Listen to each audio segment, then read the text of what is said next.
ਹੋਰ ਵੱਲ ਚੱਲੀਏ ਤੇ ਸਵਿਟਜ਼ਰਲੈਂਡ ਨੇ ਟਰੰਪ ਐਡਮਿਨਿਸਟ੍ਰੇਸ਼ਨ ਦੇ ਨਾਲ ਅਮਰੀਕਾ ਦੇ ਨਾਲ ਜਿਹੜੀ ਡੀਲ ਆ ਉਹ ਟੈਰਿਫਸ ਨੂੰ ਲੈ ਕੇ ਬਣਾ ਲਈ ਹੈਗੀ ਆ। ਹੁਣ ਸਵਿਟਜ਼ਰਲੈਂਡ ਦੇ ਉੱਤੇ ਜਿਹੜਾ ਟੈਰਿਫ ਆ ਸਿਰਫ 15% ਲੱਗੂਗਾ।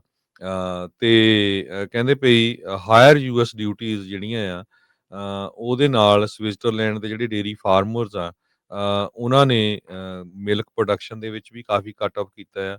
ਇੱਕ ਟਾਈਮ ਦੇ ਉੱਤੇ ਸਵਿਟਜ਼ਰਲੈਂਡ ਤੇ 39% ਟੈਰਿਫ ਲੱਗਿਆ ਸੀ, ਜਿਸ ਨੂੰ ਘਟਾ ਕੇ ਹੁਣ 15% ਕਰ ਦਿੱਤਾ ਗਿਆ ਆ। ਇਹਦੇ ਨਾਲ ਜੋ ਫਾਰਮਾਸਿਊਟੀਕਲਸ ਆ, ਗੋਲਡ ਆ, ਘੜੀਆਂ ਆ, ਚਾਕਲੇਟ ਆ, ਉਹਨਾਂ ਨੂੰ ਐਕਸਪੋਰਟ ਕਰਨ ਦੇ ਵਿੱਚ ਕਾਫੀ ਜ਼ਿਆਦਾ ਜਿਹੜੀ ਹੈਲਪ ਹੋਊਗੀ।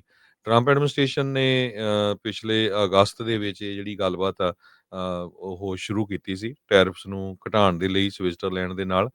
ਸੋ ਡੇਅਰੀ ਪ੍ਰੋਡਕਟਸ, ਗੋਲਡ ਵਾਚਸ, ਜਿਸ ਤਰ੍ਹਾਂ ਮੈਂ ਦੱਸਿਆ ਵੀ ਇਹ ਮੇਨ ਚੀਜ਼ਾਂ ਸੀਆਂ ਜਿਹੜਾ ਇੱਕ ਅੜਿੱਕਾ ਬਣੀਆਂ ਹੋਈਆਂ ਸੀਆਂ। ਸੋ ਹੁਣ 15% ਸਵਿਟਜ਼ਰਲੈਂਡ ਤੇ ਇਸ ਟਾਈਮ ਦੇ ਉੱਤੇ ਜਿਹੜਾ ਟੈਰਿਫ ਆ ਉਹ 39% ਤੋਂ ਘਟਾ ਕੇ 15% ਰਹਿ ਗਿਆ ਹੈਗਾ। ਜੀ।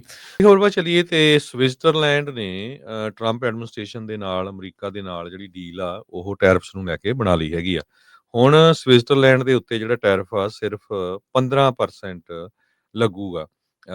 ਤੇ ਕਹਿੰਦੇ ਪਈ ਹਾਇਰ ਯੂਐਸ ਡਿਊਟੀਜ਼ ਜਿਹੜੀਆਂ ਆ ਉਹਦੇ ਨਾਲ ਸਵਿਟਜ਼ਰਲੈਂਡ ਦੇ ਜਿਹੜੇ ਡੇਅਰੀ ਫਾਰਮਰਸ ਆ ਉਹਨਾਂ ਨੇ ਮਿਲਕ ਪ੍ਰੋਡਕਸ਼ਨ ਦੇ ਵਿੱਚ ਵੀ ਕਾਫੀ ਕੱਟ ਆਫ ਕੀਤਾ ਆ।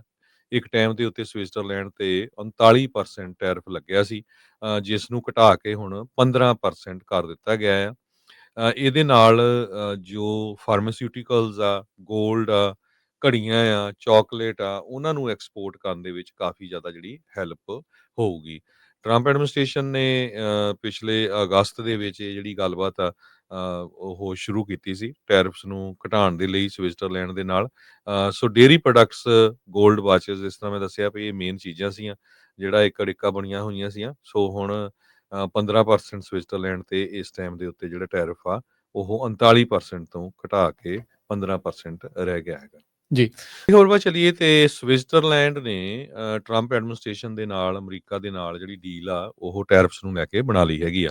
ਹੁਣ ਸਵਿਟਜ਼ਰਲੈਂਡ ਦੇ ਉੱਤੇ ਜਿਹੜਾ ਟੈਰਿਫ ਆ ਸਿਰਫ 15% ਲੱਗੂਗਾ। ਤੇ ਕਹਿੰਦੇ ਪਈ ਹਾਇਰ ਯੂਐਸ ਡਿਊਟੀਜ਼ ਜਿਹੜੀਆਂ ਆ ਉਹਦੇ ਨਾਲ ਸਵਿਟਜ਼ਰਲੈਂਡ ਦੇ ਜਿਹੜੇ ਡੇਅਰੀ ਫਾਰਮਰਸ ਆ ਉਹਨਾਂ ਨੇ ਮਿਲਕ ਪ੍ਰੋਡਕਸ਼ਨ ਦੇ ਵਿੱਚ ਵੀ ਕਾਫੀ ਕੱਟ ਆਫ ਕੀਤਾ ਆ। ਇੱਕ ਟਾਈਮ ਦੇ ਉੱਤੇ ਸਵਿਟਜ਼ਰਲੈਂਡ ਤੇ 39% ਟੈਰਿਫ ਲੱਗਿਆ ਸੀ, ਜਿਸ ਨੂੰ ਘਟਾ ਕੇ ਹੁਣ 15% ਕਰ ਦਿੱਤਾ ਗਿਆ ਆ। ਇਹਦੇ ਨਾਲ ਜੋ ਫਾਰਮਾਸਿਊਟੀਕਲਸ ਆ, ਗੋਲਡ ਆ, ਘੜੀਆਂ ਆ, ਚਾਕਲੇਟ ਆ, ਉਹਨਾਂ ਨੂੰ ਐਕਸਪੋਰਟ ਕਰਨ ਦੇ ਵਿੱਚ ਕਾਫੀ ਜ਼ਿਆਦਾ ਜਿਹੜੀ ਹੈਲਪ ਹੋਊਗੀ। ਟਰੰਪ ਐਡਮਿਨਿਸਟ੍ਰੇਸ਼ਨ ਨੇ ਪਿਛਲੇ ਅਗਸਤ ਦੇ ਵਿੱਚ ਇਹ ਜਿਹੜੀ ਗੱਲਬਾਤ ਆ ਉਹ ਸ਼ੁਰੂ ਕੀਤੀ ਸੀ ਟੈਰਿਫਸ ਨੂੰ ਘਟਾਉਣ ਦੇ ਲਈ ਸਵਿਟਜ਼ਰਲੈਂਡ ਦੇ ਨਾਲ।